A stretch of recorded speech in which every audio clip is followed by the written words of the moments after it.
Hello friends, welcome to my channel. Muskan के आने वाले एपिसोड की अपडेट आपके लिए लेकर आया है। उससे पहले प्लीज़ आप चैनल को सब्सक्राइब कर लीजिए।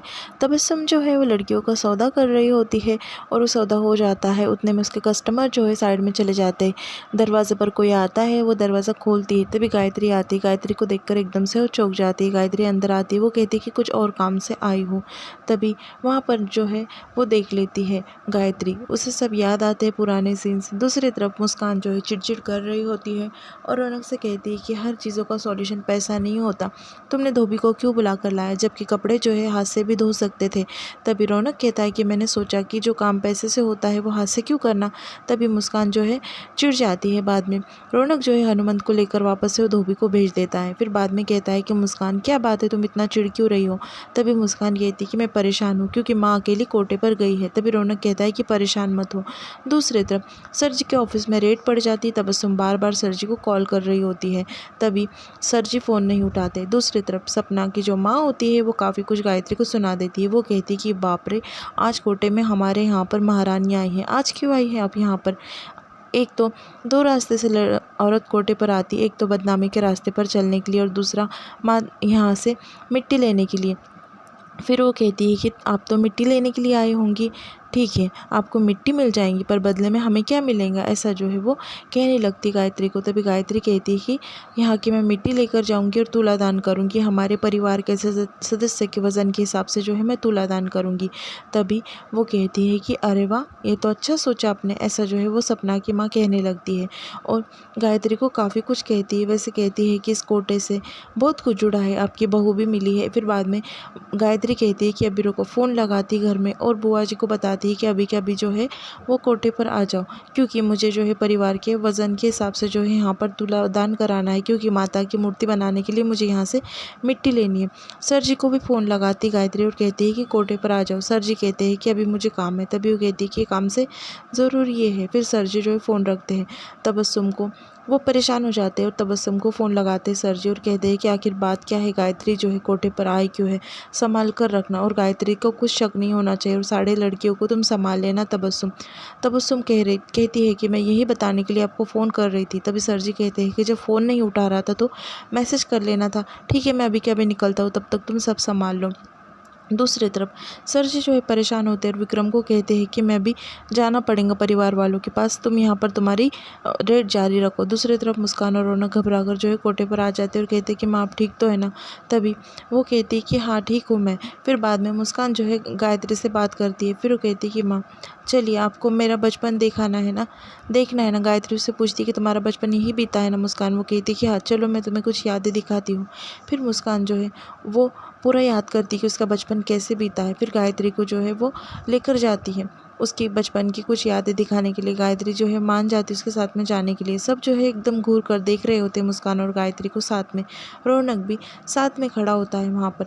मुस्कान जो है एक ऊपर के कॉरिडोर में लेकर जाती है। वो कहती है कि देख रही है माँ, ये कॉरिडोर है, यहाँ पर जो है सुजय और मैं बहुत सारे गेम खेला करते थे। हमारे गेम कभी ख़त्म ही नहीं हुआ करते थे।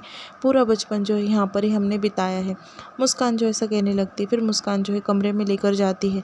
वो कहती है कि ये कमरा जो है माँ का कमरा था, यहाँ पर माँ रहा करती थी और ये जो रंग देख रहे हो, माँ को रंगी बिरंगी कमरा सजाना बहुत पसंद था, इसलिए माँ जो है अपने कमरे को हमेशा रंगों से सजा कर रखा करती थी। और माँ, ये खिड़की देख रही हो, ये खिड़की में से माँ जो है मुझे हमेशा देखा करती थी, क्योंकि मैं टाइम जो है ज़्यादा निकाल कर जो है खेलने के लिए जाया करती थी, तो माँ हमेशा मुझे यहाँ से देखा करती थी।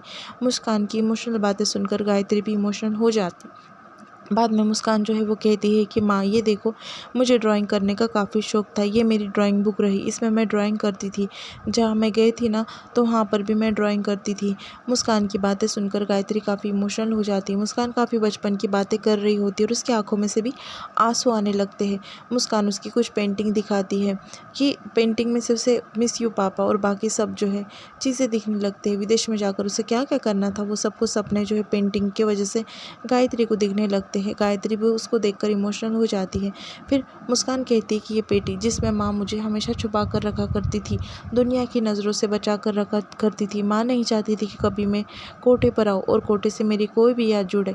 माँ चाहती थी कि हमेशा मैं कोटे से दूर रहूँ, पर ऐसा कुछ हुआ नहीं। मुस्कान जो है ये बात जो है गायत्री को बताती है और कहती है कि ये पेटी में हमेशा मेरी किताबें मेरे साथ रहा करती थी। गायत्री सुनकर काफ़ी इमोशनल हो जाती है। मुस्कान की स्टोरी सुनकर उसे काफ़ी इमोशनल फील होता है।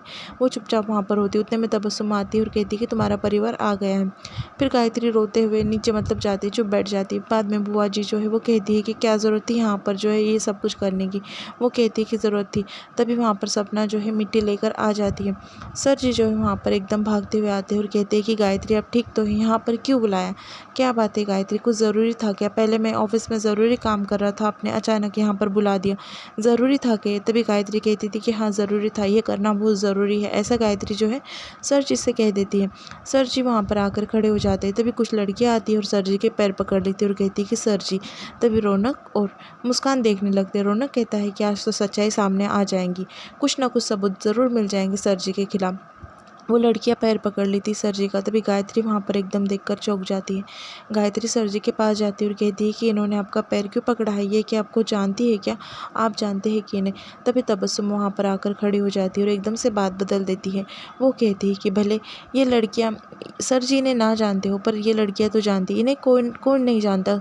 शहर कितने फेमस जो है और हमारे कोटे पे की लड़की को अपने अपने घर की बहू जो बना कर रखा है, तो क्यों नहीं जानेंगे लड़कियाँ।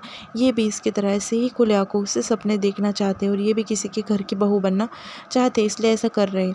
तभी विक्रम जो है पूरी टीम लेकर कोठे पे आ जाता है रेड मारने के लिए। फिर वो कहता है कि सर जी, हम तुम्हारा पीछा करते हुए यहाँ पर आ गए और हमें हमारे सूत्रों की, गुप्त सूत्रों की जानकारी के हिसाब से ये पता चला है कि ये कोठा भी आपके नाम पे है और ये कोठा आप चलाते हैं। तभी ये ऐसे बात कह देता है। घर में के सारे परिवार वाले जो है एकदम से चौंक जाते हैं कि विक्रम ने ऐसी बात क्यों की। डॉली वहाँ पर विक्रम को देख लेती है। रौनक जो है इशारे से उसे कुछ कहने लगता है। सर जी एकदम से चौंक जाते हैं। सर जी जो है अपने सफाई में बात करते हुए कहते हैं कि पहले तुम पूरी इन्वेस्टिगेशन कर लो और फिर कहो ना, बिना मालूमात के, बिना जानकारी के ऐसे किसके ऊपर कैसे इल्ज़ाम लगा सकते हो। कोर्ट से मेरा कोई भी लेना देना नहीं है। सर जी जो है साफ साफ ऐसे कह देते हैं। तभी विक्रम कहता है कि हमें जो है सूत्रों के हिसाब से पता लगा है और ये जानने के लिए तो हम पूरी इंक्वायरी कर लेंगे और पता लगा लेंगे कि कोटा किसके नाम पे, ये कोटे के पेपर्स किसके नाम पे। तभी सर जी कॉन्फिडेंस से कहते हैं कि हाँ चेक कर लो और बाद में कहना। वहाँ पर जो है डॉली विक्रम से कहने लगती कि विक्रम ये सब कुछ क्या है। तभी विक्रम कहता है कि मुझे काम करने दो। वहाँ पर जो है बुआ जी काफ़ी गुस्से में आती है और कहती है कि आए दिन कोई ना कोई मेरे भाई के ऊपर इल्ज़ाम लगाते रहता है और कुछ भी बोलते रहता है। तभी विक्रम जो है वो कहता है कि मुझे अपनी कार्रवाई करने दीजिए, आप चुप रहिए, अभी पता चल जाएगा कि कोठा किसके नाम पे है और ये काले धंधे कौन चलाता है। फिर सर जी जो है वो देखने लगते हैं तबस्सुम के पास। फिर बाद में जो विक्रम होता है वो तबस्सुम से कहता है कि घर ये कोठे के पेपर जो है ला कर दीजिए, वैसे बताइए कि कोठा कौन चलाता है। तभी तबस्सुम कॉन्फिडेंस से कहती है कि मैं कोठा चलाती हूँ। फिर वो सोचने लगती है कि पेपर्स तो सर जी के नाम पर है। फिर वो सोचती है कि पेपर का कुछ घपला करना है। बाद में जो सब लड़कियाँ होते हैं उन्हें कमरे में लेकर आया जाता है और डॉली विक्रम के ऊपर काफ़ी नाराज़ हो जाती है। तबस्सुम जो है पेपर्स लाने के लिए जाती है। तभी ऑफिसर उसके पीछे होता है। तभी वो कहती है कि अभी चिपक कर चलूँगी क्या सर को, मैं लेकर आती हूँ पेपर्स, तुम यहाँ पर रुको। तबस्सुम जो है उसके कमरे में चले जाती है और पेपर जो होते हैं प्रॉपर्टी के वो साइड में निकाल कर रख देती है। जिसका नाम होता है वो साइड में निकाल कर रखती है और बाकी के पेपर जो है वो हाथ में ले लेती है। वो पेपर्स ऐसे जगह पर छुपाती है कि जिससे किसी को पता ना चले। सर जी जो है परेशान हो रहे होते हैं कि तबस्सुम सब संभाल ले। उनकी परेशानी जो है गायत्री को साफ साफ नज़र आती है रेड पड़ने की वजह से। और यहाँ पर एपिसोड जो है खत्म।